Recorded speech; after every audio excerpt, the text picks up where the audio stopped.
예수 안에 소망이 있네. 예, 새해 첫 주일 맞아서 정말 동서사방에서 다 모이셨습니다. 참 감사하고 고맙습니다.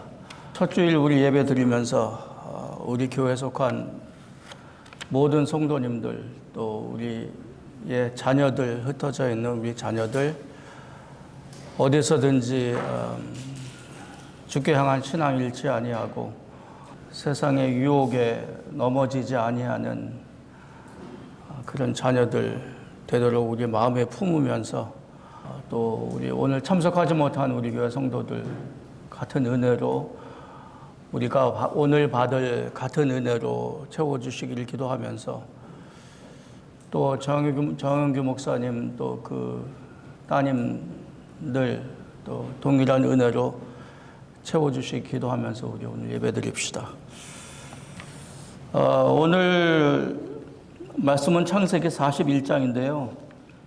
여러분 아마 그 요셉 이야기 아실 거예요. 요셉 이야기가 참 길어요. 요셉 이야기로 오늘 설교를 시작할 텐데요. 이 요셉의 이야기를 어떻게 읽을까요? 요셉은 참 귀한 히브리인의 족장의 막내 아들, 12형제의 막내 아들로 태어났어요. 아주 귀하게 특별히 아버지의 귀여움을 독차지하면서 부잣집에서 부러움 없이 잘 살았습니다. 형제들의 시기와 질투로 아직 어릴 때에 비참하고 잔인하게 팔려서 그 당시 가장 큰 나라였던 이집트의 종살이로 들어갑니다. 가서 많은 우여곡절을 겪고 성경에 쓰여진 바로는 도덕적인 삶, 하나님 앞에서의 경건한 삶을 유지하고 살다가 여러 가지 일을 겪으면서 오늘 우리가 읽을 그 사건도 포함해서 겪으면서 드디어는 그 나라의 히브리 민족은 다양한 소수민족 중에 작은 소수민족 중에 하나예요. 근데 이 청년 요셉은 그 중에서도 종이에요. 근데 그 강력한 나라 이집트의 왕 앞에 불려가고 왕과 대화를 하는 이 말이 안 되는 일을 겪고 나서 왕 바로 밑에 직위까지 올라가는 아주 이야기로서 보면 아주 재미있는 이야기입니다. 옛날 얘기로 치면 정말로 흥미로운 얘기예요. 그리고는 드디어 자기를 팔아버린 형제들, 11형들이 기근으로 곤란한 삶일 때에 그분들을 그 형들에게 복수하지 아니하고 형들을 이끌어서 먹을 것이 많고 풍요로운 이집트로 이끌어드립니다. 그래서 궁극적으로 이스라엘 히브리 민족이 한 가족에서 시작된 이스라엘이 한 민족이 되는 그 뿌리가 되는 일을 이 요셉이 해요. 이 요셉의 이야기를 어떻게 읽을까요? 가난하고 비참했던 청년이 신앙 지키고 도덕적인 삶을 살 때에 하나님께서 복 내려주셔서 높아지고 잘 살고 부자가 돼서 떵떵거리고 잘 살았다. 이제 얘기가 이렇게 되면은 굳이 그게 거기 하나님이 포함되실 필요가 없어요. 그렇죠?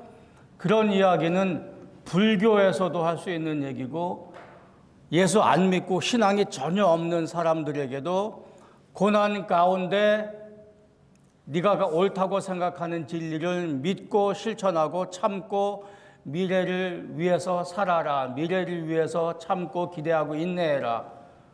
그건 어디든지 할 수 있는 얘기죠. 자, 그럼 이 얘기를 어떻게 읽겠습니까?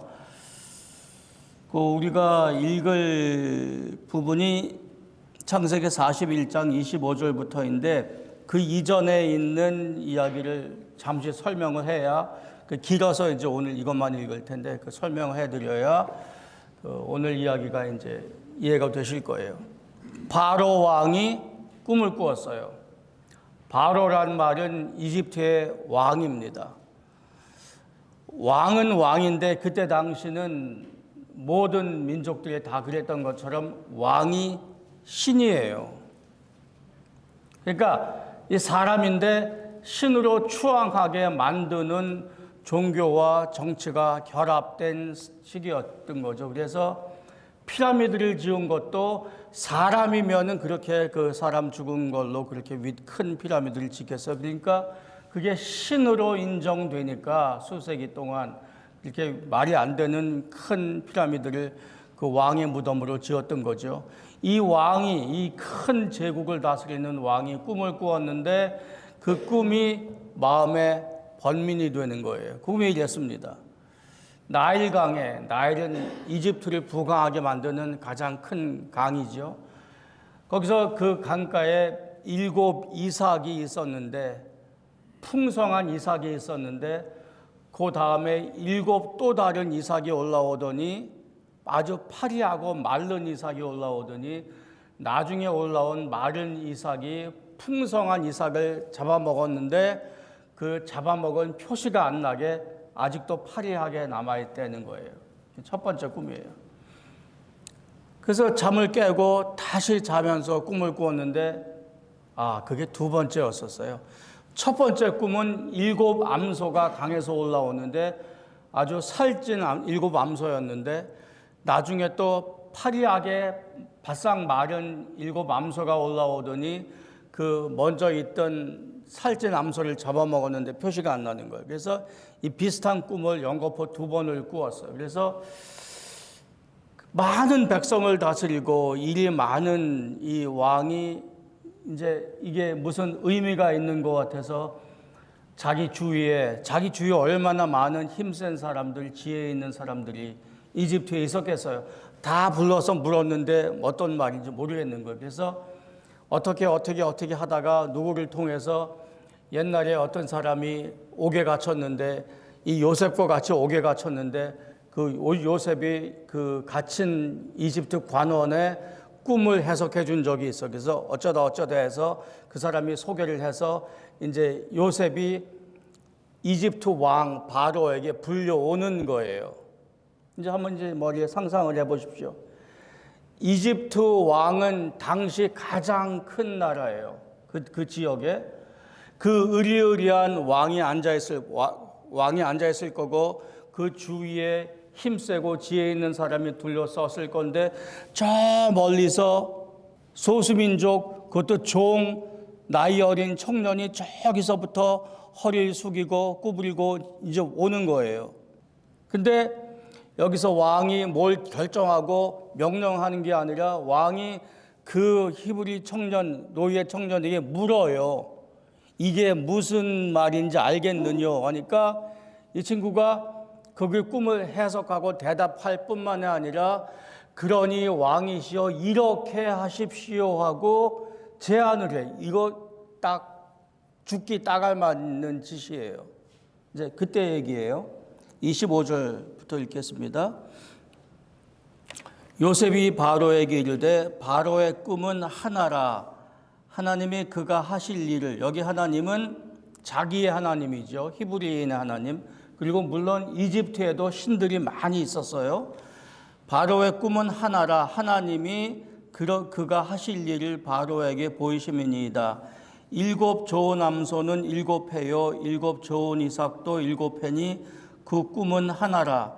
그 후에 올라온 파리하고 흉한 7소는 7년이요 동풍에 말라 속이 빈 7 이삭도 7회 흉년이니 내가 바로에게 이르기를 하나님이 그가 하실 일을 바로에게 보이신다 함이 이것이라.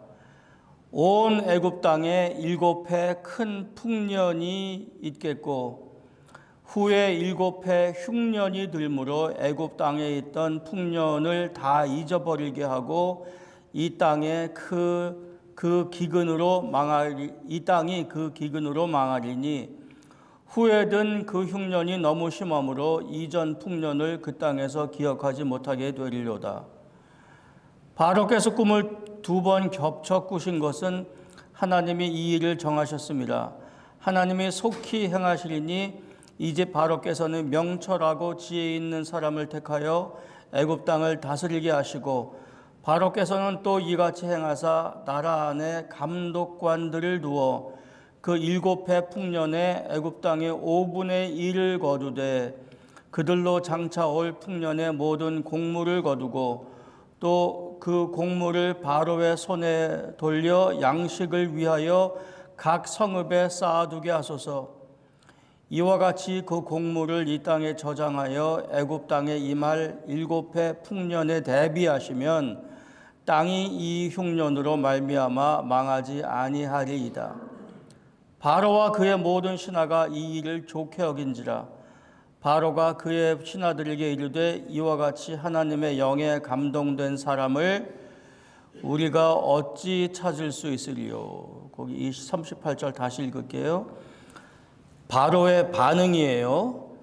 그가 그 신하들에게 이르되 이와 같이 하나님의 영에 감동된 사람을 우리가 어찌 찾을 수 있으리요 하고 요셉에게 이르되 하나님이 이 모든 것을 내게 보이셨으니 너와 같이 명철하고 지혜 있는 자가 없도다. 너는 내 집을 다스리라. 내 백성이 다 내 명령에 너의 명령에 복종하리니 내가 너보다 높은 것은 내 왕좌뿐이니라. 그 얘기는 간단해요. 7년 큰 풍년이 있은 다음에 7년 큰 흉년이 있을 것인데 그게 꿈이에요.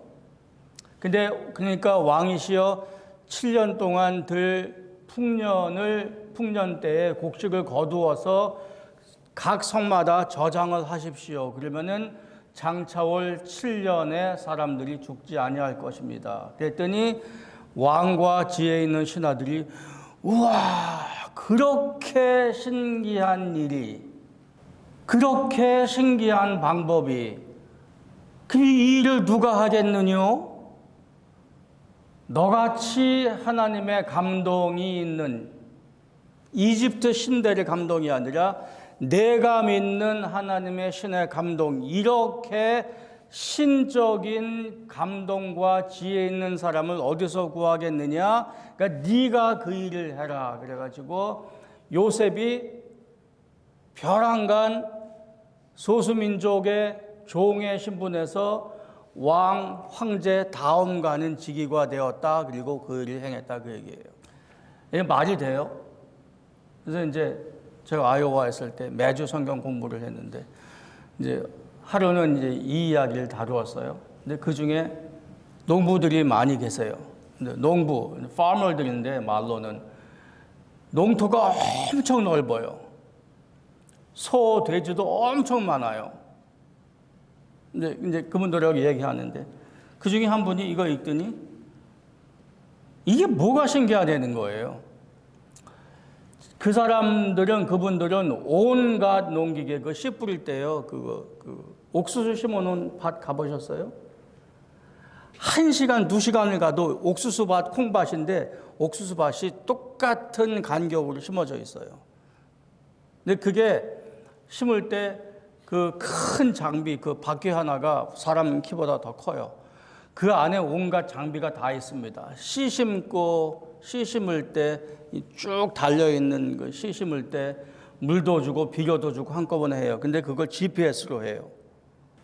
근데 그분들이 이거 읽더니 아무리 그렇게 시설이 좋고 해도 풍년, 흉년은 자기들이 컨트롤 못한대요.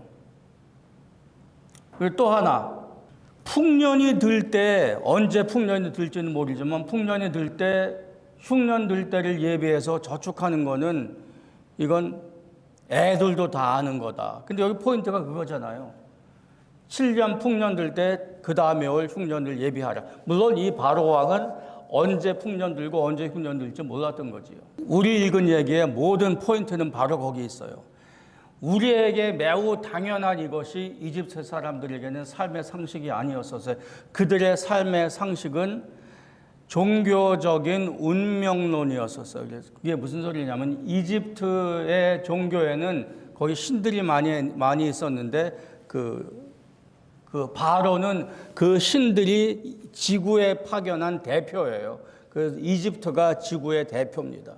그래서 그 신들이 하나 내려와서 지구를 다스리는데 그 중심이 이집트라는 거죠. 그 신들이 결정을 하면은 사람들은 거기 따라서 살아요. 아니, 순종이란 말도 필요 없이 신들이 결정해서 풍년을 주면은 잘 먹고 잘 살다가 흉년이 오면 죽는 거죠. 물론 이제 죽는 사람은 평민이 죽는 거지요. 그래서 풍년 때에 곡식을 모아서 흉년을 대비한다. 이게 말이 안 되는 거예요. 그 사람들의 삶의 상식 속에는. 그렇게 사는 거예요. 이집트 사람들이. 그런데 거기에 벼랑간 어떤 종놈이 하나 오더니 왕이시여 안 죽어도 되는데요. 이제 새로운 삶의 방식을 말하는 거예요. 근데 이게 그냥 이렇게 하면은 무거운 짐을 한꺼번에 나눌 수 있다. 이렇게 하면은 더 많은 곡식을 거둘 수 있다 하는 삶의 지식이 아니라 여기는 다른 신을 제시하는 거예요. 이 이야기의 핵심은. 이집트식으로 살면은 잘 먹고 잘 살다가 그냥 싸그리 죽는 거예요. 나머지 사람들이 살았다가 또 이제 이어나가는 거죠. 그게 이집트의 삶이었었어요. 종교와 정치와 삶은 하나예요. 그때나 지금이나.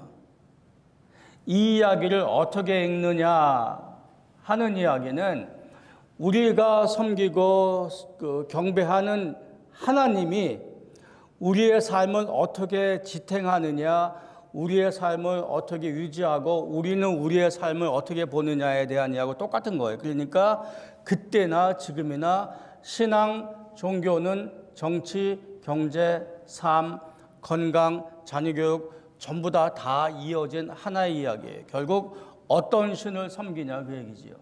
그래서 요셉이 제시한 거는 그냥 이집트식으로 사시는데 그 안에 이러한 지혜가 있을 수 있겠습니다가 아니라 내 하나님식으로 사시면 어떻겠습니까 하는 얘기예요. 근데 그 이야기를 들은 바로와 신이에요, 이 사람이. 그리고 그 지혜에 있는 그 많은 그 신하들이 이야, 이렇게 새로운 지혜가, 그러니까 그 얘기예요. 그래서 사람들이 안 죽고 살았습니다. 이제 그게 오늘 이제 핵심이에요. 자, 그럼 이제 이 얘기를 어떻게 읽을 것이냐. 오늘 설교의 제목을 복의 통로가 되십시오 이렇게 정했어요. 그래서 이제 우리 한국말에 새해 되면은 새해 복 많이 받으십시오 하지요. 뭐 좋은 거죠. 뭐 복이 왜 나빠요. 여러분 새해 복 많이 받으세요. 근데 우리가 이렇게 인사할 때 그 복은 대개 뭘 의미할까요? 그 영어로 blessing이라고 할 때하고 한국의 복할 때, 축복할 때하고 의미가 이렇게 문화에 따라 달라요. 한국의 복은 아무리 좋게 말해도 거기 물질적인 축복, 잘 먹고 잘 사는 복, 오래 사는 복, 요새 무엇보다 부자 되는 복이 많잖아요.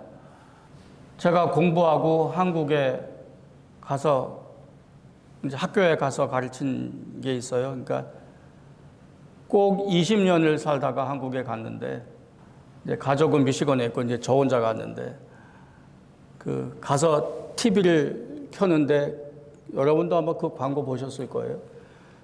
어떤 이쁜 아가씨가 나와서 무슨 크레딧 카드 광고든가 하는데 부자 되세요 그러는 거예요. 새해 인사로. 속으로 얼마나 놀랐나 몰라요. 아니 이렇게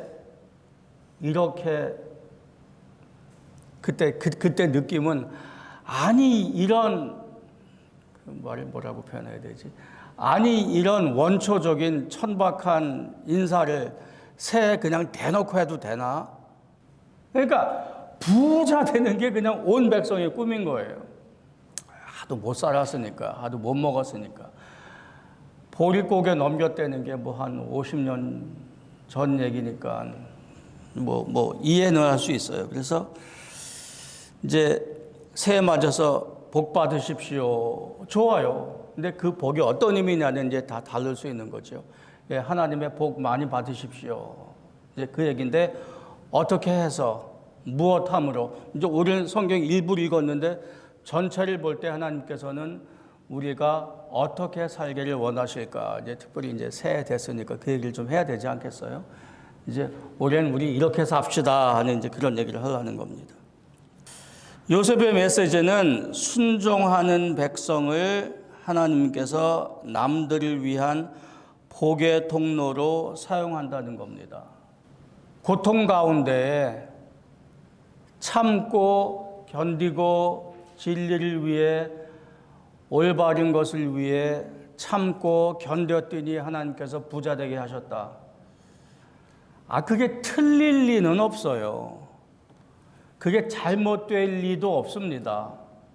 근데 고기에 고 이슈에 신앙생활이 어려움에도 불구하고 참고 견디고 주위 사람들을 봉사하고 교회 봉사했더니 하나님께서 복 주셔서 아픈 거 낫게 하시고 자녀들 대학 잘 가고 좋은 직업 얻고 오래 살고 잘 살게 되었다. 그것 자체가 틀리지는 않는데 신앙을 거기에 초점을 맞춰버리니까 신앙 전체의 올바른 의미가 매몰돼 버리는 거예요. 그러니까 이슈를 잘못 맞췄다 그 말입니다. 요셉의 이야기를 읽으면서 우와, 이 녀석 그렇게 고생하더니 결국 국무총리 됐네. 우리도 이 본을 받아서 우리에 있는 환경에 휘둘리지 말고 참고 인내하고 교회 봉사하고 해서 앞으로 있을 하나님의 축복하심을 기대하자. 그 자체가 잘못되고 틀리지는 않는데 거기에 초점을 맞추고 거기에 기대하는 신앙은 전체 신앙이 아니라 그 말인 거죠. 얼마 전에 기독교 철학 강의 시간에 어떤 사람의 책을 사용한 적이 있어요. 그 사람이 여성 신학자인데 저 동부의 큰 대학교에 이름 있는 떠오르는 여성 신학자였었어요. 30대 후반인가 40대 초반인가 그야말로 그 지역에서 떠오르는 새별이었었어요. 근데 그 동네에 가르치는 그 영성이 그 동네의 기독교의 분위기가 번영신학이에요. 번영신학 들어보셨어요? 번영. 예수 믿으면 번영한다. 그게 다는 아니겠죠, 거기도. 근데 예수 믿으면 잘 살고 부자 되고 오래 산다. 한국에도 그런 게 있었어요. 한국에 그게 더 컸죠. 그래서 뭐 삼박자 신학이라고 하기도 하고. 다시 말씀드리지만 이게 틀린 거는 아니에요. 예수 믿어서 잘 되고 부자 되고 건강하고 오래 산다. 그게 틀리다 그러면은 예수 믿으면 가난해지고 몸이 약해지고 오래 살 걸 짧게 산다. 그런 건 아니잖아요. 그게 종교의 이슈가 아니고 그게 구원의 이슈가 아니거든요. 근데 이분이 어릴 때부터 그런 분위기에서 그런 교회에서 자라고 그걸 공부해서 그 큰 대학에서 이런 신학을 가르치는 거예요. 근데 그분이 책을 썼어요. 병원에서. 병이 들렸거든요. 암이 걸렸어요. 죽을 암이래요. 그래서 병원에서 투병 생활을 하면서 이 글을 쓴 거예요. 이 책을 쓴 거예요. 그래서 제가 사용했던 그 시간의 제목이 고통의 의미예요. 우리는 누구나 다 고통에 살지 않아요? 그죠? 왜 예수 믿는 사람에게 고통이 오냐? 이제 그걸 다룬 거예요. 이제 그 중에 하나 썼는데 이분이 병원에 이제 침실에 앉아서 쓴 거예요. 자기에게 많은 사람들이 전화도 오고 방문도 하고 이제 이렇게 인커리지하는 글들이 오는데 제일 싫은 게 내가 너를 이해한다, 내가 너를 위해서 기도한다라는 거래요. 네가 나를 어떻게 이해해? 이제 속에서 분노가 차오르는 거예요. 내가 평생 이때까지 알고 믿고 실천하고 가르치려고 노력하는 것은 예수 믿으면 잘 되는 것이었는데, 예수 믿으면 죄 용서받고 구원되고 잘 되는 것이었는데, 내가 왜 이래야 되냐 그거. 자기는 그거 잘했는데, 자기는 그거 똑똑하고 공부 잘하고 잘 가르치고 학생들에게 많이 존경을 받았는데, 내가 왜 이렇게 병원에 갇혀 있어야 되느냐. 어린 자녀가 둘이 있었어요. 그래서 많은 신앙의 부침을 겪으면서 이 책을 쓸 때쯤 돼서 제일 먼저 버린 게 번영신학이래요. 똑똑하고 예수 잘 믿고 좋은 사람인데 그의 신학이 한 군데 매몰되어서 전체 그림을 못 본 거였었어요. 지금까지 살아계신가 모르겠네요. 우리 속에 우리는 누구나 다 우리 눈으로 봐요. 우리 시각으로 봐요. 그렇죠? 그래서 교육이 뭐냐, 올바른 게 뭐냐, 하다못해 정치 좌우도 다 우리 시각으로 봐요. 근데 우리 시각은 할 수 없이 제한도 있어요. 우리에게 오는 정보에 따라서, 우리에게 전달해 주는 사람에 따라서 우리의 모든 정보는 다 제한되어 있는 거죠. 그러니까 한쪽으로밖에 못 봐요. 다를 다 못 본다는 거죠. 종교도 마찬가지고 성경 읽는 것도 마찬가지고 신학도 마찬가지예요. 그래서 좀 알면 알수록 낮아지고 스스로 넘어져야 된다는 거죠. 그분처럼, 그 병원에서 책을 쓰셨던 분처럼. 요셉의 이야기도 마찬가지입니다.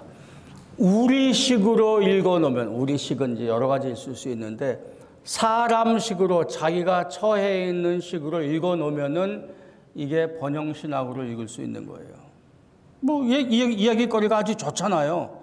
드라마를 만들면 아주 히트할 것 같지 않아요? 넷플릭스에서 살 것 같지 않아요? 자기식으로 읽으면 그래요. 근데 기독교 복음은 밖에서 오는 이야기예요. 그렇죠? 나는 내가 죄인일 때에, 우리가 죄인일 때 우리가 죄인인 것도 몰랐는데 밖에서 오시는 성령의 인도하심으로 내가 누구고 어떠한 위치에 있는지 알게 된 거예요. 밖에서 들려주시는 내 이야기, 그렇죠? 내가 아는 내 이야기만으로 보면은 나는 여기서 올바른 것도 내가 만들어야 되고, 뭐가 잘못된 건지 그것도 내가 만들어내야 돼요. 그죠? 구원도 내가 만들어내야 돼요. 내가 만든 거라면은. 기독교 신앙도 마찬가지예요. 아무리 성경 읽고 공부를 많이 해도 내 식으로 매몰되어 있으면은 밖에서 오는 이야기를 못 봐요. 근데 기본적으로 복음은 밖에서 오는 거예요. 하나님은 우리 안에 계시지 않아요. 하나님은 밖에서 우리에게 들려주시는 거예요. 그래서 이 초점 속에서 하나님의 하시는 계획, 하나님의 하시는 역사를 우리가 읽지 않으면은 자꾸 우리는 하나님을 내 식으로 리쉐입하는 작업만 계속하는 거죠. 죽을 때까지. 어디부터 다시 요셉의 이야기를 읽기 위해서는 어디부터 가냐 하면 아브라함과 사라를 불러서 주신 언약 12장이에요. 거기 한번 가시겠어요? 여긴 창세기 41장이고 창세기 12장 가시겠어요? 2절 볼게요. 내가 너로 큰 민족을 이루고 내게 복을 주어. 이 복이 참 좋은 건데 한국 사람이 좋아하는 거죠. 여기 복이 있어요. 영어는 blessing이라고 적어놨어요. 내게 복을 주어 내 이름을 창대하게 하리니 너는 복이 될지라. 복의 근원이 될지라 그 말이에요. 너를 축복하는 자에게는 내가 복을 내리고 너를 저주하는 자에게는 내가 저주하리니 땅의 모든 족속이 너로 말미암아 복을 얻을 것이라 하신지라. 이 두 번째 파트를 좀 자세히 읽어보아야 하지 않겠어요? 앞에 있는 일을 이루기 위해서 뒤에 있는 걸 하시겠다. 그러니까 내가 복의 근원이 되기 위해서 너는 땅의 모든 족속들에게 하나님의 복을 전하는 통로가 되게 할 것이다. 그 말이잖아요. 내가 너로 복이 되게 하고 복의 근원이 되게 할지니 너를 축복하는 자에게 내가 복을 내리고 너를 저주하는 자는 내가 저주하리니 땅의 모든 족속이 너로 말미암아 복을 얻을 것이라. 그러니까 하나님께서 이스라엘 한 민족을 선택하신 이유는 이스라엘아, 내가 너희를 얼마나 사랑하는지 아니? 이 세상에 얼마나 악한 이방 민족이 많다는 얘기는 다른 신을 섬기는 것. 아니, 아브라함 자신도 사라도 우르 지역에서, 지금 이라크 지역에서 이방 신들을 섬기는 데서 불려내 오신 거예요. 하나님 백성이 하나도 없었으니까. 그리고 와서는 이 한 사람, 한 민족을 부르신 이유는 이스라엘아, 내가 너를 나쁜 놈들 가운데서 불러서 너를 선민되게 만들었으니 이제 걱정 말고 나쁜 민족들 사이에서 나를 믿어서 잘 살아라. 우리 한번 잘해보자가 아니에요. 처음부터. 그러니까 복음은, 구원은 처음부터 크로스 컬처럴 컨텍스트에서 시작된 거예요. 근데 우리는 미국에 사니까 이게 뭔 말인지 알아요. 여기에 이집트 민족이 있죠. 아수르 민족이 있죠. 우르 민족이 있죠. 그 지역마다, 마을마다 민족이 다르고 언어가 다르고 신앙이 달라서 신들이 다 달랐다는 거죠. 그 많은 사람들 중에 한 민족, 아브라함과 사라를 불러서 한 나라를 만들고 그 나라에 율법을 주었어요. 근데 율법을 주신 이유를 볼까요? 그 다음에 나라가 형성된 다음에, 그 다음에 출애굽기 19장 가보세요. 5절 보겠습니다. 세계가 다 내게 속하였나니. 하나님은 세계의 하나님이에요. 그렇죠? 창조주이시니까. 세계가 다 내게 속하였나니 너희가 내 말을 잘 듣고 내 언약을 지키면 그러한 조건에 따라서 너희는 모든 민족 중에서 내 소유가 되겠고 너희가 내게 대하여 제사장 나라가 되며 거룩한 백성이 되리라. 너는 이 말을 이스라엘 자손에게 전할지니라. 이게 율법을 주시면서 그 프렐루드로 주신 거예요. 그 인트로덕션이에요. 내 말을 잘 듣고 언약을 지키면, 그 말이 뭐냐면 내가 너희에게 준 율법을 잘 지켜 순종하면, 그러면 너희는, 아니 모든 세계가 내가 속해 있지만 그 중에서 너희가 내 소유가 되겠고, 그 다음에 내가 너희를 제사장 나라로 사용하며 너희가 내게 거룩한 백성이 되리라. 제사장이란 것은 브릿지예요. 제사장은 다리입니다. 그러니까 제사장은 뭐예요? 하나님 계시고 죄인 된 이스라엘이 있고, 이거 미들맨이라고 그러죠. 하나님께서 제사장 제도를 주셔서 당신 죄인 된 백성의 죄를 제사장을 통해서 하나님께 속죄하게 하는 의식을 드리게 하셨잖아요. 그러니까 중간에 있는 사람이에요. 그래서 다리예요. 그래서 이 제사장의 의미를 완성하신 분이 바로 예수 그리스도시죠. 그래서 미디에이터 그러잖아요. 중재자. 근데 이 제사장의 직무를, 소명을 누구에게? 이스라엘에게 주신 거예요. 너희가 내 율법을 잘 지키면 거룩한 백성이 되고, 당연히 거룩한 백성이 되고, 또한 많은 나라들의 제사장 나라가 되리라. 제사장 나라가 된다는 것은 나라와 이스라엘 사이에 그 미들맨이라는 거예요. 그러니까 하나님께서 이스라엘을 이방 사람들에게 하나님을 믿고 사는 백성의 모델로 만드시겠다, 그 얘기예요. 그러니까 제사장 나라를 삼겠다는 얘기는 나가서 다른 나라들을 섬겨라 그 얘기예요. 많은 나라들 가운데 우리가 선민이야. 니네는 거룩한 더러운 하나님도 모르는 악한 백성이야. 정죄하고 여기서 자기들만 성전 가서 예배드리는 게 아니라 제사장 나라라는 것은 복음 들고 율법 들고 나가서 저 사람들에게 전해라 그 말이에요. 이거 안 했어요. 안 하니까 하나님께서 어떻게 그 일을 하게 하세요? 가나안 땅에서 끄집어내서 강제로 보내시잖아요, 제국에. 그리고 12민족 중에서 12지파 중에서 10지파는 하나에 돌아오지도 않고 아예 오히려 가서 흡수돼서 없어졌어요.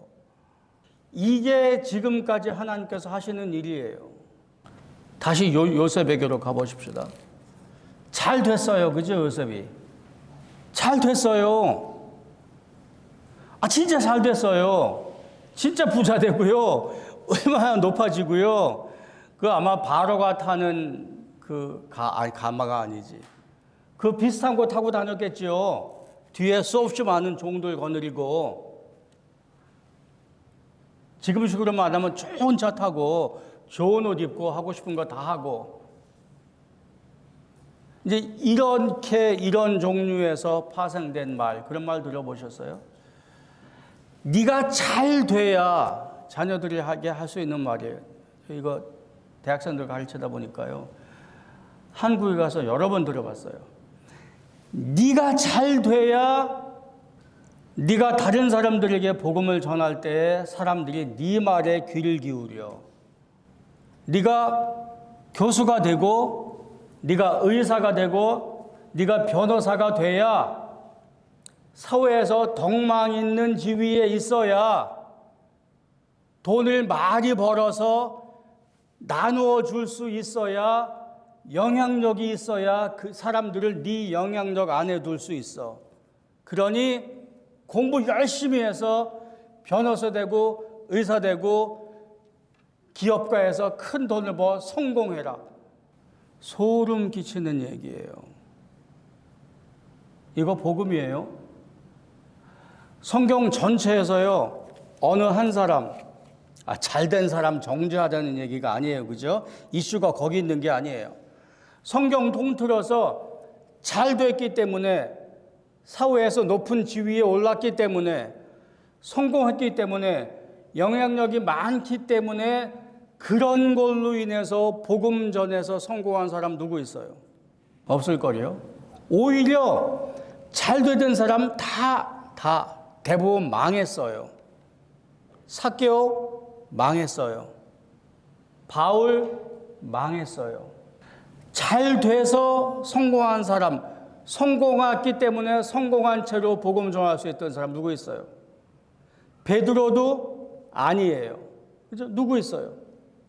오히려 하나님께서는 약해진 사람 또는 강제로 성공한 사람 무릎 꿇게 해서 하나님 앞에 무릎 꿇어진 사람을 사용한 거 많지. 그리고 마리아나 신학에 있는 마리아나 요셉이나 제자들, 이 제자들이요, 지금식으로 말하면 홈레스 피플에 딱 맞는 사람이에요. 머리 둘 곳도 없다 그랬어요, 예수님께서는. 요셉 이야기를 우리가 잘 읽어보아야 합니다. 번영 좋고 잘 사는 거 좋고 좋은 직업 가지는 거 좋은데 그래서 무슨 일을 할 거냐 그 말인 거지요. 번영신학 좋은데 만약에 예수님께서 번영신학 하셨으면 어떻게 됐어요? 왜 오세요? 왜 오세요? 우리식으로 종교를 만든 거예요. 우리식으로. 고난받는다 그러면은 기독교적인 거 아닌 걸로 들려요, 요새. 근데 고난은요, 원래 기도의 핵심적인 덕목이에요. 이제 우리가 잘 사는 데 익숙해지고, 이기는 데 익숙해지고, 이제 어느 정도 사회에서, 이제 뭐 더 이상 아니죠, 미국도 그렇고. 막 이제 사회에서 모조리티가 돼가고, 뭐 기독교식으로 뭐 사회가 움직이고 그러니까, 우리가 이제 여기 주인인 것처럼 되는 거예요. 그래서 우리가 오피니언 리더식으로 이러면 이게 망할 징조인 거지요. 섬기지 않는 거예요. 참지를 않는 거지요.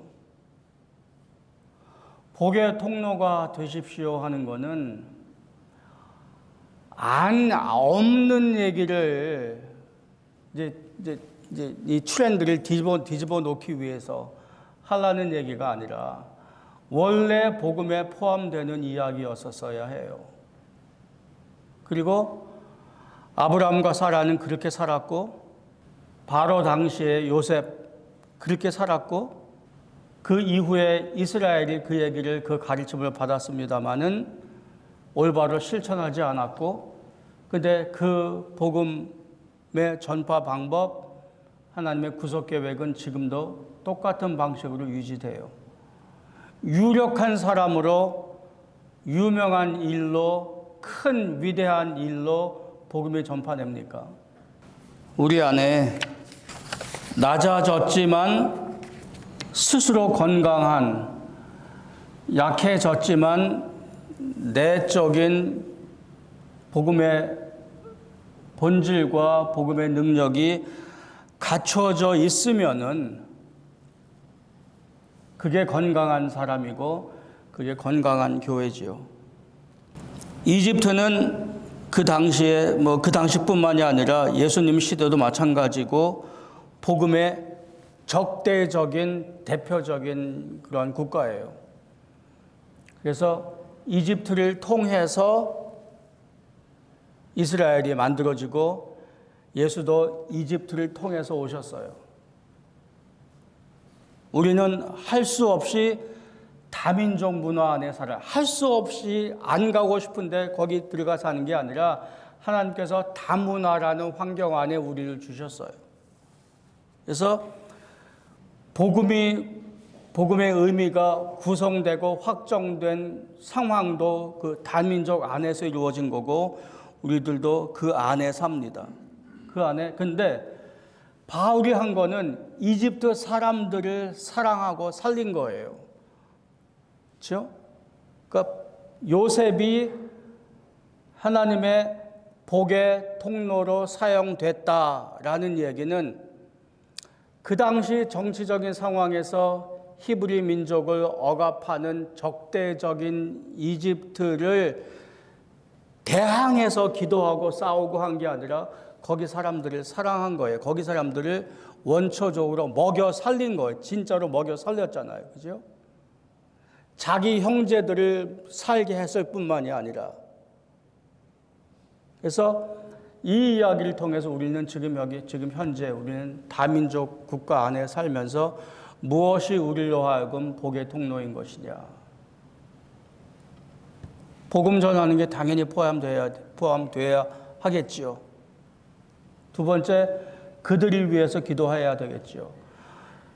정치적으로 다를 수 있고 문화적으로 다를 수 있어도 다 하나님께서 만드신 모든 민족이 우리가 전혀 이해 안 되는 문화, 우리가 전혀 이해 안 되고 이해 안 될 뿐만이 아니라 그냥 몸소리가 쳐지는 일을 할지라도 그 사람도 아직 하나님께서 만드신 창조물이라 그 말이지요. 아마 요셉이 본 이집트 사람들이 그러지 않겠어요? 안 하겠어요? 이 요셉과 이야기하는 바로가 신이었다니까요. 그 자기가 자기 자신에 대해서 말하는 것, 그 사람들이 바로를 대하는 것, 그 요셉이 어떻게 보았겠어요? 전혀 다른 것에도 불구하고 그와 대화하고 그들이 먹여 살린 거예요. 어떻게? 하나님식으로. 그러니까 우리에게도 지금 큰 대결은 하나님식으로 사는 것, 하나님식으로 가진 신앙, 하나님식으로 사는 삶의 상식과 하나님이 아는 그걸 세상적이건 이방신이건 거기식으로 사는 삶의 방식과 신앙, 이 두 가지의 대결인 거죠. 근데 대결하고 싸우고 비판하고 저거 틀려서 저거 아니야 하고 앉아서 시간 보낼 수는 없다 그거죠. 그 사람들은 아직도 하나님께서 창조해 내신 하나님의 나라에 포함시키기를 원하시는 하나님의 창조물이기 때문에 그런 거죠. 그러니까 하나님께서 요셉을 통해서 이집트 백성들을 사랑하시고 그들을 구원하셨듯이 우리에게도 그 일이 주어진 거지요. 이게 여기만 그런 게 아니라 원래 아브라함에게 주셨던, 사라에게 주셨던 삶의 소명이고, 그게 이스라엘에게 주셨던 소명이고, 그게 교회에게 주신 소명이라고 말이죠. 올해 이런 일을 좀 우리가 마음에 두고 이 하나님의 계획을 염두에 두고 품고, 그래서 우리의 마음이 좀 풍부해지고 넓어지는 그런 한 해가 되기를 기도합니다.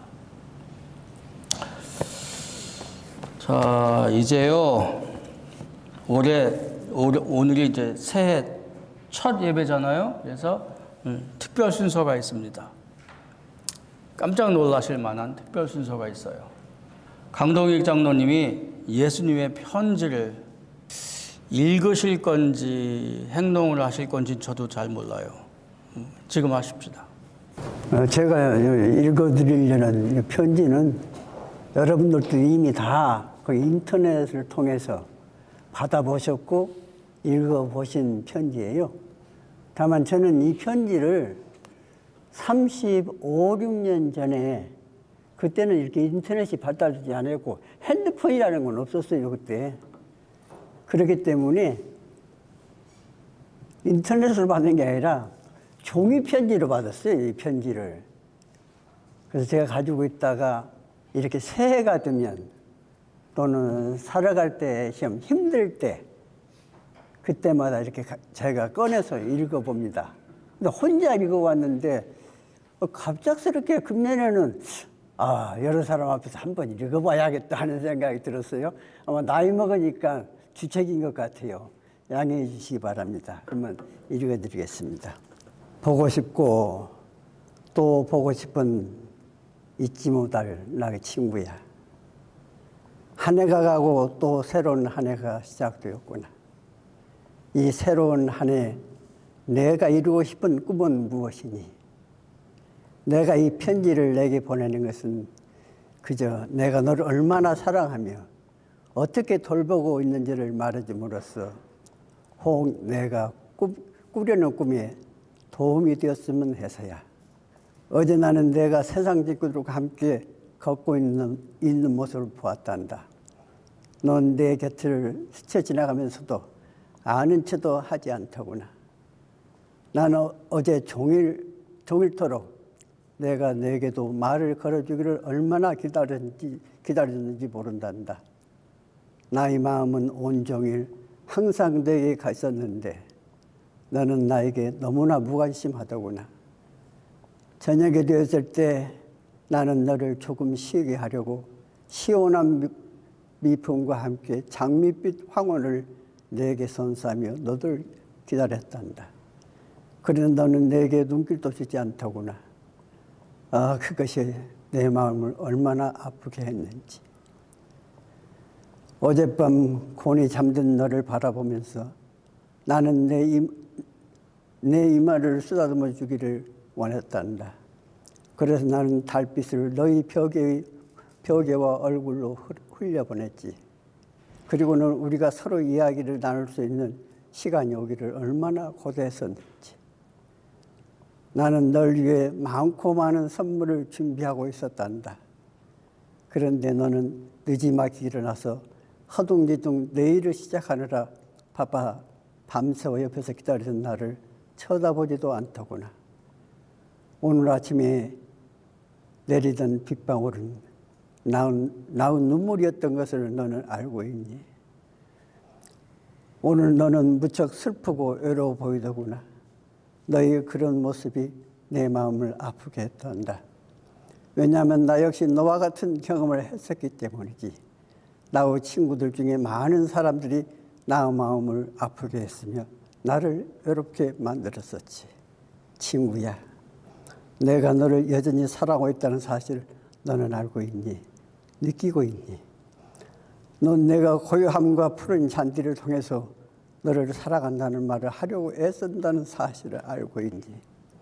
잎새와 나무들 사이에서 사랑의 말을 내게 속삭이며 가지각색의 꽃향기로 그 말을 전하고 산과 계곡을 따라 흐르는 시냇물로 그 사랑의 말을 외치며 새들의 사랑 노래에 내게 이야기하던 나의 움직임과 소리와 냄새들을 너는 느끼고 있니?